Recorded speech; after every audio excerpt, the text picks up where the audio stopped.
आप मैं तो अपने इंडिया वतन आ गया। आप लोग का सबसे बड़ा धन्यवाद, सबसे शुक्रिया अदा। सब भारत सरकार की जो भूमिका और इंडिया आगे था और आगे रहेगा। বাড়ি ফিরলেন বাংলার জওয়ান পূর্ণম সাউ। খুশির হাওয়া পরিবারে।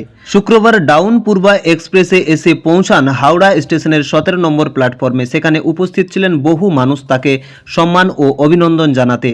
গত 22 এপ্রিল জম্মু কাশ্মীরের পেহেলগাঁওতে জঙ্গিদের হামলার দিনই সীমান্তে কাজ করার সময় ভুলবশত পাকিস্তান সীমান্তে চলে যান হুগলির বাসিন্দা বিএসএফ জওয়ান পূর্ণম কুমার সাউ। তারপর থেকে দীর্ঘ প্রক্রিয়ার শেষে অবশেষে শুক্রবার বিকেলে ডাউন পূর্বা এক্সপ্রেস করে হাওড়া স্টেশনের 17 নম্বর প্ল্যাটফর্মে এসে পৌঁছান তিনি। তাকে স্বাগত জানাতে স্টেশনে উপচে পড়েছিল ভিড়। ফুলের মালা ও জাতীয় পতাকা দিয়ে তাকে বরণ করে নেওয়া হয়। তাকে স্বাগত জানাতে হাওড়া স্টেশনে আরপিএফের সাথে উপস্থিত হয়েছিলেন হাওড়া সিটি পুলিশের আধিকারিকরা ও তিনি সংবাদ মাধ্যমের সামনে কিছু না বললেও তার পরিবারের সদস্য বলেন, আজকে খুব ভালো লাগছে। আমাদের দেশের ছেলে বাংলার জওয়ান নিজের বাড়ি ফিরছে। আজকের দিন খুব আনন্দের দিন। শুক্রবার সকাল থেকেই হুগলির রিষড়ায় তার বাড়িতে উৎসবের প্রস্তুতি চলছে। পূর্ণম বাড়ি ফিরলেই কেক কেটে হবে উৎসব পালন।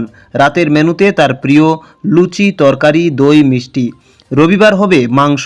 দীর্ঘ উদ্বেগের পর 10 দিন আগে পাকিস্তানের হেফাজত থেকে মুক্তি পেয়ে দেশে ফেরেন বিএসএফ জওয়ান পূর্ণম। ছিলেন পাঠানকোটের কর্মস্থলে। অবশেষে শুক্রবার রিষড়ার বাড়িতে ফিরছেন তিনি। তাই খুশির হাওয়া পরিবারে। খুব ভালো লাগছে। আজকের দিন আনন্দের দিন। আমাদের ঘরের ছেলে, বাংলার ছেলে, দেশের জওয়ান নিজের বাড়ি ফিরছে, দেশে ফিরছে, তার বাড়িতে ফিরছে। আজকের দিন আনন্দের দিন। आप लोग का धन्यवाद, शुक्रिया अदा। लग जाएगा रुको।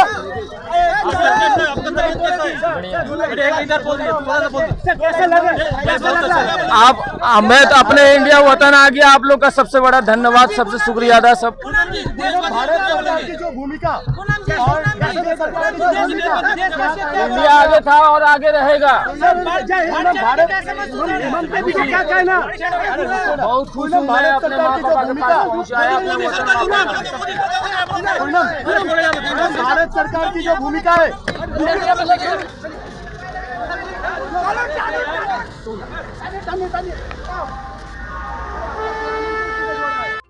হাওড়া থেকে মণিশঙ্কর বিশ্বাসের রিপোর্ট, রূপসী বাংলা মিডিয়া।